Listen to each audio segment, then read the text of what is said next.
शिरपूर शहरात ज्येष्ठ नागरिकांच्या एटीएम कार्डची हेराफेरी करून 17,300 रुपयांची फसवणूक केल्याच्या गुन्ह्यात शहर पोलिसांनी ताब्यात घेतलेल्या 4 संशयितांकडून 5,23,000 रुपयांचा मुद्देमाल जप्त केला.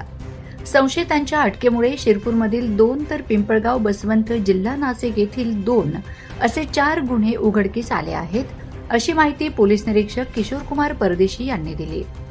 शहरात सेंट्रल बँकेच्या एटीएममधून पैसे काढण्यासाठी दीपक अमृत चौधरी गेले असता त्यांच्या एटीएम कार्डची हातचलाखीने अदलाबदल करून तिघांनी 17,300 रुपयांना गंडा घातला होता.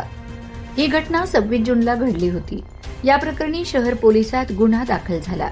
पोलिसांनी तांत्रिक तपासाआधारे चांदवड, जिल्हा नाशिक येथून एका हॉटेलमधून संशयित अलीम मेव वय 32, समून मेव वय 38, नासिर मेव वय 27, तिघे राहणार हरियाणा व सलमान मेव वय 28 राहणार उत्तर प्रदेश यांना अटक केली.